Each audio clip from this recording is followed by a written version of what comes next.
নামাজের আমি একে একে 10টা ফায়দার কথা উল্লেখ করব। নামাজ পড়লে কি হবে, নামাজের ফায়দা কি লক্ষ্য করেন। বলে নামাজের 1 নম্বর ফায়দা হলো, নামাজের 1 নম্বর ফায়দা, নামাজ অন্তরের প্রশান্তি দিবে। নামাজ অন্তরের প্রশান্তি দিবে। নামাজের 1 নম্বর ফায়দা কি আমার সাথে বলেন বলেন। নামাজের 1 নম্বর ফায়দা কি? নামাজ অন্তরে প্রশান্তি দেয়, অন্তরে প্রশান্তি দেয়। বলে এটা কোথায় পাওয়া যায়? হাদিসের কিতাব আবু দাউদ শরীফ খুলেন।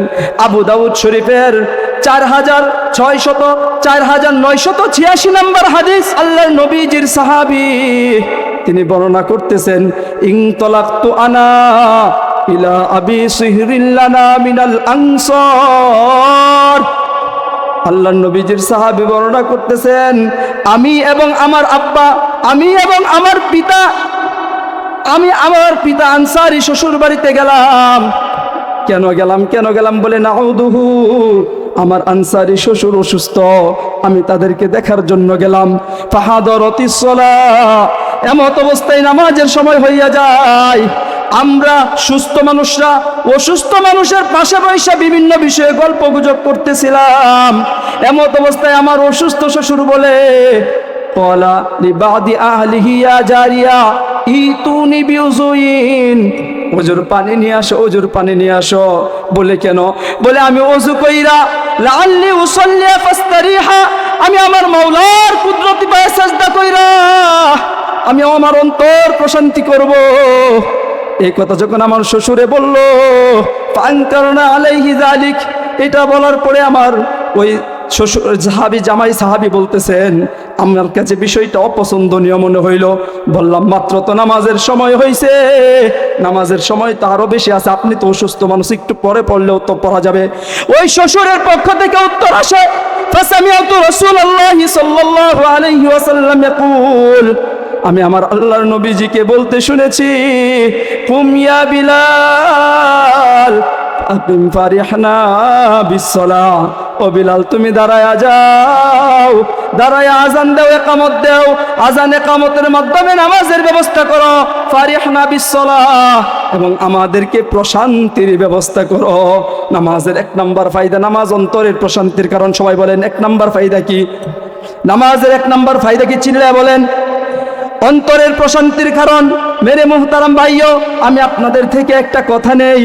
আজকে আমরা যখন কোনো বিপদ আপদ আইসা যায়, দুনিয়ার কোনো বালা মুসিবতে যখন আমি পয়রা যাই, তখন কত পেরেশান হইয়া যায়, কত তদবির করি, অমুক নেতার কাছে যাই, অমুক নেতার কাছে যায় ধর্ণা দেই, কত কিছু করি, মসজিদের ইমাম সাহেবকে কাছে যাই, মসজিদের খতিব সাহেবের কাছে যাই, গিয়া বলি হুজুর একটু দোয়া কইরেন, আমি তো অমুক বিপদে পড়ে গেছি, আমার আব্বা আম্মুর কাছে দোয়া চাই। দোয়া চাওয়া ভালো, কোনো খারাপ বিষয় না, কিন্তু যখন কোনো বিপদ আপদে পড়ে যাবেন, আমার রাসূল আমাদেরকে থিওরি শিখায়, বলে ও আমার উম্মতের দল, যখন তুমি কোনো বালা মুসিবতে পড়ে যাইবা, তখন তুমি কি করবা? বলে আমার নবীজি আমাদেরকে থিওরি শিখায় দেয়। প্রথমে আমার মার কাছে দোয়া চাওয়ার প্রয়োজন নাই, প্রথমে আমার পিতার কাছেও দোয়া চাওয়ার প্রয়োজন নাই, প্রথমে আমার মহল্লার মসজিদের ইমাম খতিবের কাছেও যাওয়ার দরকার নাই।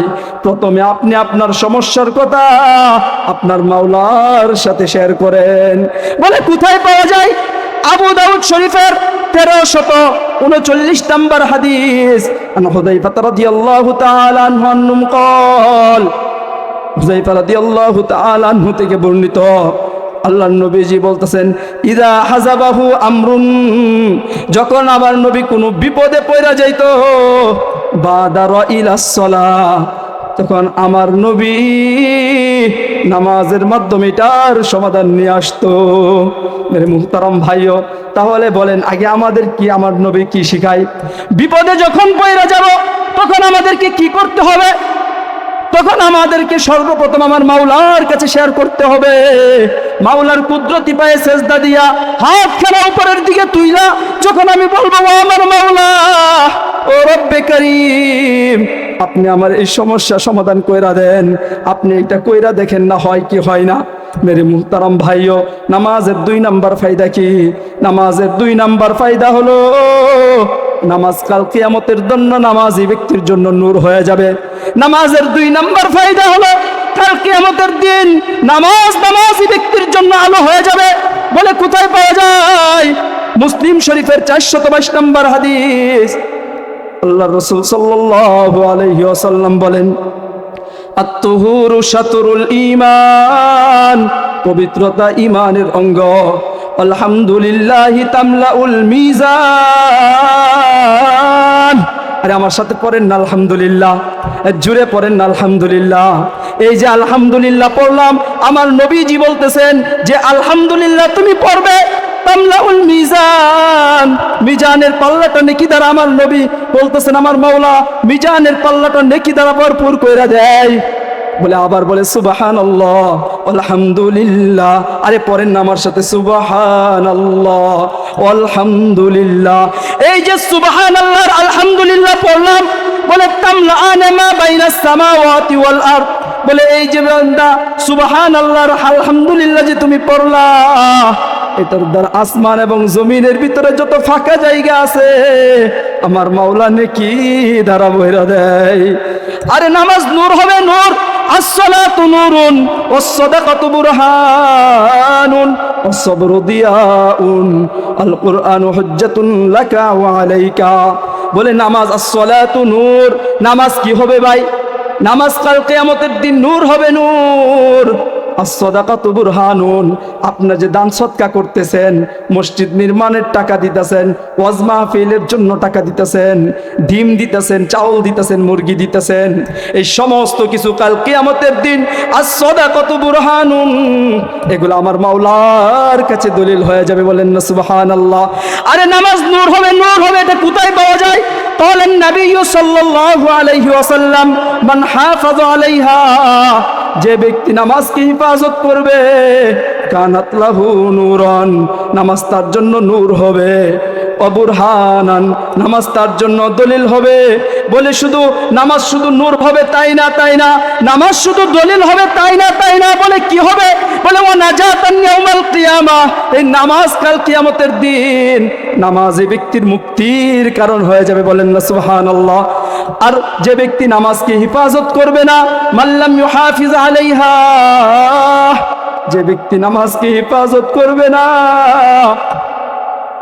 লাম ইয়াকুন লাহু নূরুন ওয়ালা সাদাকাতুন, লাম ইয়াকুন লাহু নূরুন ওয়ালা বুরহানুন ওয়ালা নাজাতুন, এই নামাজ তার জন্য নূর হবে না, নামাজ তার জন্য মুক্তির কারণ হবে না, নামাজ তার জন্য দলিল হবে না। ওই বেনামাজের হাসর নাসর কাদের সাথে হবে? বলে ওয়াকানা ইয়াউমাল কিয়ামাতি মা কারুন ওয়া ফিরআউন ওয়া হামান, ওই বেনামাজের হাসর নাসর হবে কারুনের সাথে, ফেরাউনের সাথে আর হামানের সাথে। তাহলে কারুন আর ফেরাউনের সাথে হাসর নাসর হোক, এটা চান না? নামাজ ধরবেন। নামাজের 2 নাম্বার ফায়দা কি বললাম? নামাজ এটা নূর হয়ে যাবে, নূর। নামাজের 3 নাম্বার ফায়দা কি? মেরে মুহতারাম ভাইও লক্ষ্য করেন, বলে বান্দার যদি নামাজ ঠিক হয়ে যায়, বান্দার সমস্ত আমল ঠিক হয়ে যাবে। কারণ হাসরের ময়দানে সর্বপ্রথম নামাজের হিসাব নেওয়া হবে। ও মুরব্বী বাবারা, ও যুবক ভাইয়েরা, যদি আমার নামাজের আমল নামা সুন্দর হয়, যদি আমার নামাজের হিসাবটা সুন্দর হয়ে যায়, তাহলে আমার অন্য আমলগুলো একটু সুন্দর হয়ে যাবে। বলে কোথায় পাওয়া যায়? সহিহুল জামে, হাদিসের কিতাবের নাম সহিহুল জামে, হাদিস নাম্বার 2573। আল্লাহর নবীজি বলেন, আউয়ালু মা ইউহাসাবু বিহিল আবদু ইয়াউমাল কিয়ামাতিস সালাহ, কাল কিয়ামতের দিন সর্বপ্রথম নামাজের হিসাব নেওয়া হবে। ফাইন সলহা সলহাত সাইরু আমালি, যদি নামাজ বান্দার সুন্দর হয়ে যায়, যদি নামাজ সুন্দর হয়ে যায়, তার সমস্ত কিছু সুন্দর হয়ে যাবে। ফাইন ফাসাদাত ফাসাদাত সাইরু আমালিহি, আর যদি বান্দার নামাজ নষ্ট হয়ে যায়, সমস্ত কিছু নষ্ট হয়ে যাবে। বলেন না নাউজুবিল্লাহ। মেরে মুহতারাম ভাইও, আমরা আজকে সব থেকে কিসের জন্য পেরেশান? বলেন তো, সব থেকে কিসের জন্য আমরা পেরেশান? আজকে আমরা সব থেকে পেরেশান রিজিকের জন্য। রিজিকের জন্য সব থেকে বেশি পেরেশান, কি বলেন ঠিক কিনা? রিজিকের জন্য পেরেশান। ভোরবেলা একজন কৃষক দা খুন্তি নিয়ে বের হয়ে যায়, সন্ধ্যায় ফিরে আসে। ভোরবেলা কত মানুষ কত দিকে ছুটাছুটি করে রিজিক তালাশ করার জন্য বের হয়ে যায়। ও যুবক ভাইয়েরা, যাদের চাকরি হয় না, এই চাকরির জন্য কত তদবির অবলম্বন করি, কত নেতার পিছনে পিছনে ঘুরি, কত মানুষকে টাকারও পর্যন্ত অফার করি। ও যুবক ভাইয়েরা, ও তারাটির যুবক ভাইয়েরা, আমি তোমাদেরকে থিওরি দিয়া যাই, যদি আমল করতে পারো তাহলে চাকরির ব্যবস্থা আমার মাওলার পক্ষ থেকে হয়ে যাবে। কারণ নামাজের 4 নাম্বার পুরস্কার হলো, নামাজের 4 নাম্বার ফায়দা হলো, যে বান্দা নামাজকে হেফাজত করবে আমার মাওলার পক্ষ থেকে তাকে সম্মানজনক রিজিক দেওয়া হবে। বলেন না সুবহানাল্লাহ। বলে কোথায় পাওয়া যায়? সূরা আনফালের 3 এবং 4 নাম্বার আয়াত আমার আল্লাহ বলতেছেন, আল্লাযীনা ইউকিমুনাস সালাহ ওয়া মিম্মা রাযাকনাহুম ইউনফিকুন। যারা নামাজ কায়েম করবে, ওয়া মিম্মা রাযাকনাহুম ইউনফিকুন, আর আমি তাদেরকে যে রিজিক দিয়েছি এটা থেকে যদি তারা খরচ করে, বলে উলাইকা হুমুল মুমিনুনা হাক্কা, বলে তারাই হলো প্রকৃত ঈমানদার। লাহুম দারাজাতুন ইনদা রাব্বিহিম, তাদের জন্য আমার মাওলার কাছে ক্ষমার ঘোষণা। আর কি বলে ওয়ারিজকুন কারীম, রিজিকের ফয়সালা হয়ে যাবে। নামাজের 4 নাম্বার ফায়দা, যে বান্দা নামাজের হেফাজত করবে আমার মাওলা তাকে সম্মানজনক রিজিকের ব্যবস্থা করে দিবে। নামাজের 5 নাম্বার ফায়দা, নামাজের 5 নাম্বার ফায়দা হলো, যে ব্যক্তি নামাজের হেফাজত করবে, যে ব্যক্তি নামাজ আদায় করবে আমার মাওলা তাকে জান্নাতুল ফেরদৌসের উত্তরাধিকারী বানায় দিবে। বলে কোথায় পাওয়া যায়? আরে সূরাতুল মুমিনুন খুলেন, 18তম পারার প্রথম সূরা সূরাতুল মুমিনুন। এই সূরাতুল মুমিনুনের 11 থেকে 23 নাম্বার আয়াত আমার মাওলা বলতেছেন, আল্লাযীনা হুম আলা সালাতিহিম ইউহাফিজুন, যারা নামাজের হেফাজত করবে, আল্লাযীনা হুম আলা সালাতিহিম ইউহাফিজুন উলাইকা হুমুল ওয়ারিসুন, আমি তাদেরকে আমার উত্তরাধিকারী বানায় নিব। বলে কিসের উত্তরাধিকারী? আমার মাওলার পক্ষ থেকে বলা হয়, আল্লাযীনা ইয়ারিসুনাল ফিরদাউস, জান্নাতুল ফিরদাউসের উত্তরাধিকারী, হুম ফিহা খালিদুন, তারা সেখানে সর্বদাই থাকবে, আনন্দ ফুর্তি করবে। মেরে মুহতারাম ভাইও, নামাজ পড়লে 5 নাম্বার ফায়দা কি হবে? যে বান্দা নামাজের হেফাজত করবে আমার মাওলা তাকে জান্নাতুল ফিরদাউসের উত্তরাধিকারী বানায় দিবে। 6 নাম্বার ফায়দা কি? নামাজের 6 নাম্বার ফায়দা, যে বান্দা নামাজের হেফাজত করবে, মেরে মুহতারাম ভাইও লক্ষ্য করেন, যে ব্যক্তি নামাজের হেফাজত করবে আমার মাওলা তাকে অস্থিরতা থেকে মুক্তি দিবে। মানুষ বিপদে পড়লেই পেরেশান, বিশেষ করে আমার মা বোনরা যারা পর্দার আড়ালে আছেন, শুনতেছেন, মাইকের আওয়াজ যাইতেছে, মা বোনরা যখন কোনো বিপদ আপদ আসে খুব বেশি পেরেশান হয়ে যা, খুব বেশি উৎকণ্ঠিত হয়ে যা। আমার মাওলা বলতেছে, ও দুনিয়ার মানুষে, আমি তোরে সৃষ্টি করে দুনিয়াতে পাঠাইলাম, তোকে তো একটু পরীক্ষা আমি করব, একটু বালা মুসিবত তো তোর আসবে, তখন তুই পেরেশানি বুক করিস না। যদি তুই নামাজ পড়স তাহলে তোর এই পেরেশানি আমি মুক্ত দিয়ে দিব। বলে কোথায় পাওয়া যায়? সূরা মাআরিজের ভিতরে আমার মাওলা বলতেছেন, ওয়াইদা মাসসাহুশ শাররু জাযুআ, মানুষকে বড় পেরেশান, ওয়াইদা মাসসাহুশ শাররু জাযুআ, মানুষকে যখন কোনো বালা মুসিবত পেয়ে বসে তখন মানুষ উৎকণ্ঠিত হয়ে যায়। ওয়াইদা মাসসাহুল খায়রু মানুআ, আর মানুষকে যখন কোনো কল্যাণ পেয়ে বসে, মানুষ যখন টাকা পয়সার মালিক হয়ে যায়, যখন তার চাকরি বাকরি হয়ে যায়, মানুষ যখন 1 তলা 2 তলা বিল্ডিং এর মালিক হয়ে যায়, মানুষ যখন ব্যাংক ব্যালেন্সের মালিক হয়ে যায়, আমার মাওলা বলতেছেন ওয়াইযা মাসসাহুল খায়রু মানুআ, আর মানুষকে যখন কোনো কল্যাণ পেয়ে বসে তখন আমার বান্দারা কৃপণ হয়ে যায়, আমার বান্দারা কৃপণ হয়ে যায়। ওয়াইদা মাসসাহুল খায়রু মানুআ, তবে সবাই কৃপণ হয় না। বলে ইল্লাল মুসাল্লিন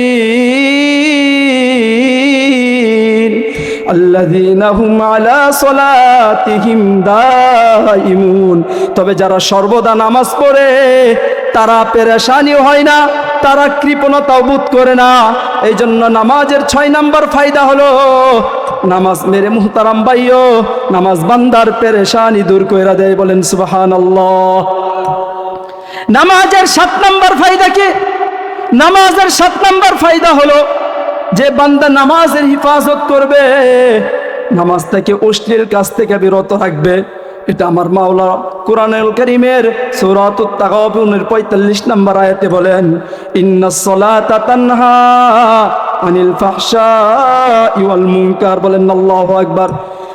নামাজ পড়লে আমার মাওলার পক্ষ থেকে বলা হয়, নামাজ যে বান্দা সঠিকভাবে পড়বে আমার মাওলা তাকে অশ্লীলতা এবং মন্দ কাজ থেকে বিরত রাখবে। এখন আমার কাছে আপনাদের প্রশ্ন, হুজুর সমাজের অনেক মানুষই তো নামাজ পড়ে, নামাজ তো মন্দ কাজ থেকে বিরত রাখে না। প্রশ্ন হয়, হুজুর সমাজের মানুষ নামাজ পড়ে, নামাজ পড়ার পরে ঘুষও খায়, নামাজ পড়ার পরে সুদও খায়, নামাজ পড়ার পরে অবৈধ জিনিসও দেখা দেখি করে, বলে নামাজ তো বিরত রাখে না। মুহতারাম হাজরিন, কেন বিরত রাখে না জানেননি? নামাজ আমার যেভাবে পড়া দরকার ছিল এভাবে আমি নামাজ পড়তে পারি নাই, এই জন্য আমার নামাজ আমাকে খারাপ কাজ থেকে বিরত রাখে না। তাহলে নামাজ অবশ্যই, আকাশ বাতাস যা কিছু দেখি সব কিছু মিথ্যা হইতে পারে, আমার মাওলা যেহেতু কোরআনে কারিমে বলছে বান্দা যদি নামাজ পড়ে বান্দাকে অশ্লীলতা এবং বেহায়াপনা কাজ থেকে নামাজ বিরত রাখবে।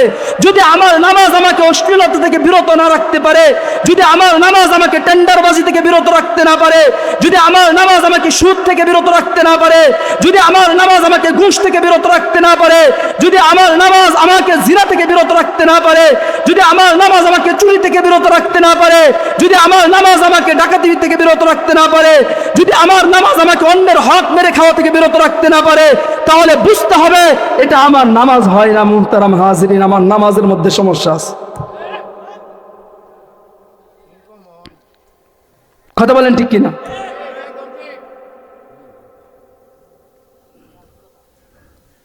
এ হলো নামাজের 7 নম্বর ফায়দা। নামাজের 7 নম্বর ফায়দা কি বললাম? নামাজ হয়, এই জন্য কি নামাজ ছেড়ে দিবেন? বলছি দেখেন, নামাজ ছাড়া যাবে না, নামাজ পড়তে হবে।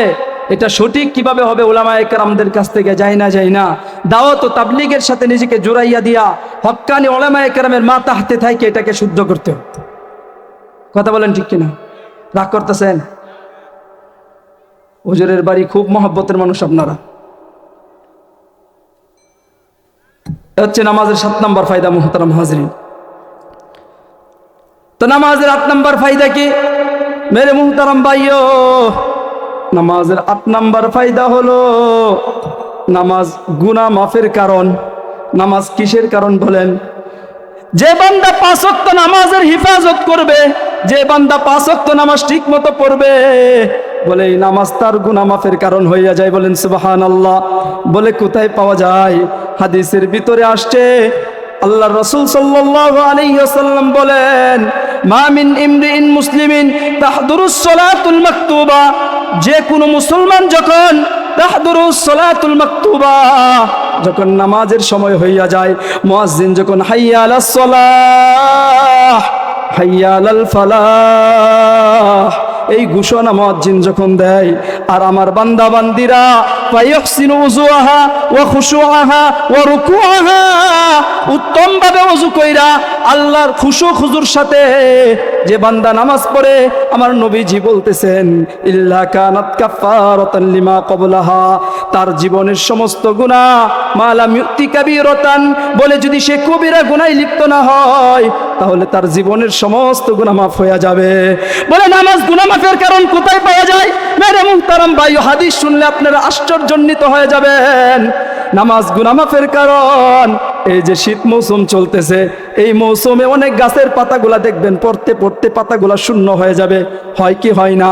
শীত মৌসুমে অনেক সময় গাছের পাতাগুলা দেখবেন জড়তেছে, জড়তে জড়তে জড়তে এক পর্যায়ে দেখা যাবে গাছে আর কোনো পাতা নাই। ঠিক তেমনি ভাবে একজন ইমানদার বান্দা যখন আমার মাওলার সন্তুষ্টির জন্য নামাজে দাঁড়ায় যায়, আমার মাওলার সন্তুষ্টির জন্য যেমন নামাজে দাঁড়ায় যায়, তার শরীরের গুনাহ থেকে গুনাহগুলো এভাবে জড়তে থাকে।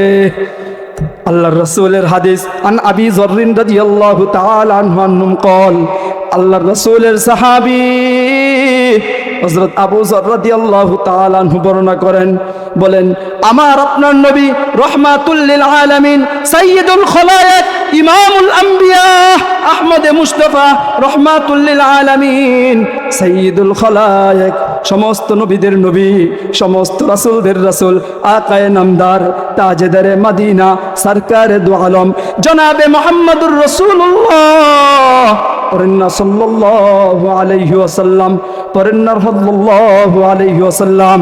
আমার নবীজি খরজা ফিস শীতা, শীতকালে যখন আমার নবীজি বাইরে বের হয়, বাইরে বের হইলেন একদিন আমার নবীজি বলে আলওয়ারাকু ইয়াতাহাফাতু, গাছ থেকে পাতাগুলা ঝরতেছিল। ফাআখাযা মিন শাজারাতিন, আমার নবীজি ওই ডালগুলাকে ধরলেন। ক্বালা ফাজআলা যালিকাল ওয়ারাকু ইয়াতাহাফাতু, গাছের পাতাগুলো আরো বেশি ঝরতে লাগলো, বেশি ঝরতে লাগলো। আমার নবীজি আবু যরকে ডাক দেয়, আবু যর তুমি কোথায়? আবু যর বলে কুলতু লাব্বাইকা ইয়া রাসূলুল্লাহ, ওগো আল্লাহর নবীজি আমি এখানে উপস্থিত। আল্লাহর নবীজি বলে ও আবু যর তুমি শোনো, ইন্নাল আবদাল মুসলিমা লা ইউসাল্লিয়া ইউরিদু বিহা ওয়াজহাল্লাহ, যখন আমার কোন ইমানদার বান্দা বান্দি, যখন আমার উম্মতের ইমানদার বান্দা বান্দিরা আল্লাহর সন্তুষ্টির জন্য নামাজে দাঁড়ায় যায়, তখন তার গুনাহগুলা কামা ইয়াতাহাফাতু আন যুনুবিহি কামা ইয়াতাহাফাতু যুনুবুহু মিন হাযাল ওয়ারাকিশ শাজারা, বলে তার গুনাহগুলা এই গাছের পাতাগুলা যেরকম ভাবে জয়রা পড়তেছে, তার শরীর থেকে গুনাহগুলা এইভাবে জয়রা পড়ে, জয়রা পড়তে পড়তে পড়তে যখন গাছের পাতাগুলা যেরকম, গাছটা যেরকম পাতা শূন্য হয়ে যায়, ঠিক তেমনি ভাবে আমার উম্মত যখন আমার মাওলার সন্তুষ্টির জন্য কুদরতি পায়ে সেজদা করতে থাকে, তখন সার শরীরে গুনাহগুলা জড়তে জড়তে সে গুনাহ মুক্ত হয়ে যায়। মেরে মুহতারাম ভাইয়া, নামাজের 9 নাম্বার ফায়দা কি? নামাজের 9 নাম্বার ফায়দা হলো নামাজ কাল কিয়ামতের দিন আমার রাসূলের কাছাকাছি জায়গা করে দিবে। সুবহানাল্লাহ। রাসূলের কাছে থাকতে মনে চাই কি চাই না? রাসূলের কাছাকাছি থাকতে মনে চায়? সবার মনে চাই? রাসূলের কাছাকাছি থাকতে কি মনে চায়? রাসূলের কাছাকাছি থাকলে কি করতে হইব? ইশকে রাসূল শুধু বুকের মধ্যে নিয়ে ঘুরলেই হবে? ইশকে রাসূল বের হইছে ভাই, বুকের মধ্যে ইশকে রাসূল নিয়ে ঘুরে, ভাই নামাজ পড়ছেন নি, ভাই ফজর পড়ছেন, ভাই জোহর পড়ছেন, কয় হুজুর এটা আপনি বুঝবেন না। কয় আমি রাসূলকে মহব্বত করি, ভাই জোহর পড়ছেন নি, কয় না। তো ভাই আসর পড়ছেন, কয় না। হুজুর এটা বুঝবেন না, আপনি এটা বুঝবেন না, এটা আমার অন্তরের মহব্বত আছে। এটা মহব্বত না বন্ডামি? বন্ডামি। মুহতারাম হাজিরিন, কাল কিয়ামতের দিন আমার রাসূলের কাছাকাছি থাকা যাবে নামাজের মাধ্যমে। আল্লাহর নবীজির সাহাবী কাব ইবনে আসলাম রাদিয়াল্লাহু তাআলা আনহু তিনি বর্ণনা করতেছেন, কুনতু আবিতু মা রাসূলিল্লাহি সাল্লাল্লাহু আলাইহি ওয়াসাল্লাম, আমি একদিন আমার নবীজির সাথে রাত্রি যাপন করলাম। ফাআতাইতু বিউদুইহি ওয়া হাজাতিহি, আমি আমার নবীকে ওজুর পানি আগায় দিলাম, আমি আমার নবীকে প্রয়োজনীয় জিনিসপাতি আগায় দিলাম। এই খেদমত দেখা আমার নবী আমাকে বলে ফাকালা লিসাল, ফাকালা লিসাল, ও কাব ইবনে আসলামি তুমি আমার কাছে যা চাও আমি তোমাকে দিব। তুমি আমার কাছে কি চাও? মুক্তাগাছার মানুষের লোভ নাই। মুক্তাগাছার মানুষের যদি কেউ বলে তোমরা আমার কাছে চাও আমি তোমাকে দিব, মুক্তাগাছার মানুষে কি চাইবে? আপনাদের তো লোভ নাই, আমার অনেক লোভ আছে। আমাকে যদি বলে আমাকে দেওয়া হবে, আমি চাইবো টাকা চাইবো, আমি চাইবো বাড়ি চাইবো, আমি গাড়ি চাইবো, নারী চাইবো, ব্যাংক ব্যালেন্স চাইবো, ক্ষমতা চাইবো।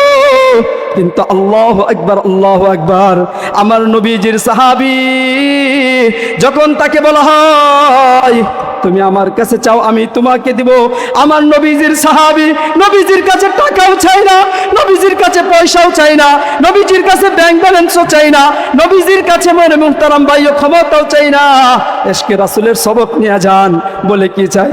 বলে আসআলুকা মুরাফাকাতাকা ফিল জান্নাহ ইয়া রাসূলুল্লাহ ইয়া হাবিবাল্লাহ, ও গো রাহমাতাল লিল আলামিন, আমি কিচ্ছু চাই না, শুধু আপনার সাথে জান্নাতে থাকতে চাই। আল্লাহু আকবার। নবী আবার বলে আও গায়রা যালিক, তুমি কি অন্য কিছু চাও না? ওই সাহাবী আবার উত্তর দেয় না না না, কুলতু হুয়া যাক, আমি এটাই চাই। তখন আল্লাহর নবীর পক্ষ থেকে বলা হয়, ও কাব ইবনে আসলামি, তাহলে তুমি জাইনা রাখো, যদি কাল কিয়ামতের দিন তুমি আমার সাথে জান্নাতে থাকতে চাও, তাহলে ফাআইন্নি আলাইকি বিকাসরাতিস সুজুদ, তাহলে তুমি অধিক পরিমাণে সেজদা করার মাধ্যমে তুমি তোমার রাসূলকে সহযোগিতা করো। নামাজের 9 নম্বর ফায়দা গেল। নামাজের 9 নম্বর ফায়দা হলো মেরে মুহতারাম ভাইও, যারা নামাজের হেফাজত করবে কাল কিয়ামতের দিন তারা আমার রাসূলের কাছাকাছি থাকবে। সুবহানাল্লাহ। তাহলে রাসূলের কাছে থাকতে মনে চাই, যদি রাসূলের কাছে থাকতে মনে চাই নামাজ পড়ার দরকার আসেনি নাই? নামাজের 10 নম্বর ফায়দা শেষ করে দিব, হুজুর চলে আসছে। নামাজের 10 নম্বর ফায়দা আমি প্রশ্ন করতে চাই, কে কে চান জান্নাতের মেহমানদারি গ্রহণ করতে? হাত তুইলা দেখান। জান্নাতের মেহমানদারি গ্রহণ করতে চান? জান্নাতের মেহমানদারি গ্রহণ করতে চাননি? যদি জান্নাতের মেহমানদারি গ্রহণ করতে চান তাহলে নামাজকে হিফাজত করেন, কারণ যে বান্দা বান্দি নামাজের হিফাজত করবে কাল কিয়ামতের দিন আমার মাওলা তাকে জান্নাতের মেহমানদারি করাবে। বলে কোথায় পাওয়া যায়?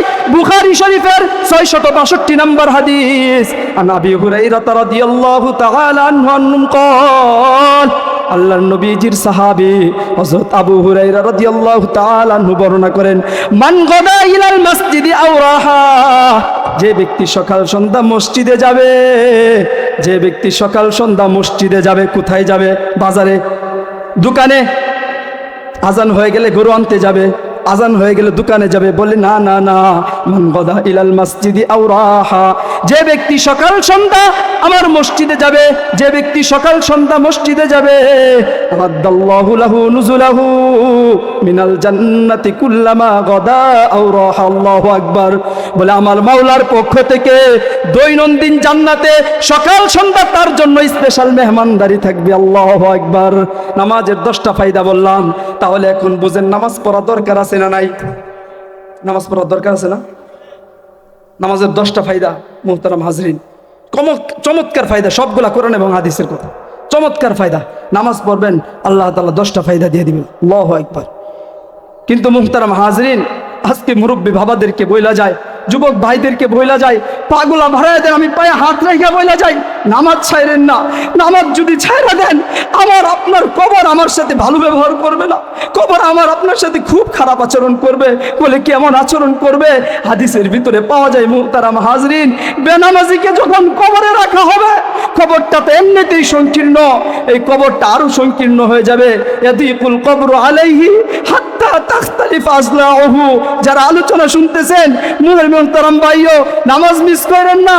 বেনামাজিকে যখন কবরে রাখা হবে, আপনি চিন্তা করে দেখেন, এই মুহূর্তে যদি আমার ইন্তেকাল হয়ে যায়, আমি নামাজি না বেনামাজি, যদি আমাকে এই অবস্থায় কবরে রাখা হয়, বলে কবর সংকীর্ণ হবে। বলে কেমন সংকীর্ণ হবে? হাত্তা তাখতালিফ আজলাউহু, কবর এমন ভাবে চাপ দিবে এই পাজরের হাড়গুলো ওই পাজরে ঢুকে যাবে। কবর কেমন আচরণ করবে? বলে ওয়ায়ুকদা আলাইহি ফিল কবরিনা। মেরে মুহতারাম ভাইও, বাসা বাড়িতে আগুন লাগে গেলে পাশের পরবর্তীবর্তী ভাই এসে আগুন নেভায় দেয়, আগুন বড় হয়ে গেলে ফায়ার সার্ভিস কন্ট্রোল করে। কবরে কোনো ফায়ার সার্ভিস থাকবে না। কবরে আগুন কন্ট্রোল করতে হলে নামাজ লাগবে, আমল লাগবে। ওয়ায়ুকদা আলাইহি ফিল কবরিনা, বেনামাজিকে যখন কবরে রাখা হবে, তার কবরে ধাউ ধাউ করে আগুন জ্বলবে। বলে এখানেই তো শেষ না, বলে বেনামাজিকে যখন কবরে রাখা হবে, ওই সাল্লাতু আলাইহি ফিল কবরি সুবহান, অজগর সাপ তার কবরে চলে আসবে। দুনিয়ার সাপ থাকলে তো ভয়ে দৌড় দেওয়া যায়, কবরের কোনো দরজা জানালায় দৌড় দিয়ে লাভ নাই। মেরে মুহতারাম ভাইও, কবরের কোনো দরজা জানালা নাই। ওই অজগর সাপ যখন চলে আসবে, বলে সাপটা কেমন হবে? বলে আইনাহু মিনান নার, আইনাহু মিনান নার, তার 2টা চোখ হবে আগুনের, তার 2টা চোখ হবে আগুনের। ওয়াজফারুহু মিন হামিম, তার নখগুলো হবে লোহার, তামার। বলে এমন ভাবে দংশন করতে থাকবে, বেনামাজি সহ্য করতে না পেরে কবরের ভিতরে এসে হসাই হাতান এমন ভাবে চিৎকার করতে থাকবে, চিৎকার করতে থাকবে। বলে ইসমাউহা কুল্লা শাইইন ইল্লা সাকালাইন, ওই কবরের চিৎকার জিন এবং ইনসান ছাড়া সমস্ত মানুষ, জিন এবং ইনসান ছাড়া সমস্ত মাখলুকাত শুনবে। এই জন্য মুহতারাম হাজরিন, পায়ে হাত রেখে বলা যায়, যুবক ভাইদেরকে পায়ে হাত রেখে বলা যায়, পর্দার আড়ালের মা বোনদেরকে বলা যায়, জীবনে কিছু করেন আর না করেন, নামাজ ছাইরেন না, নামাজ ছাইরেন না।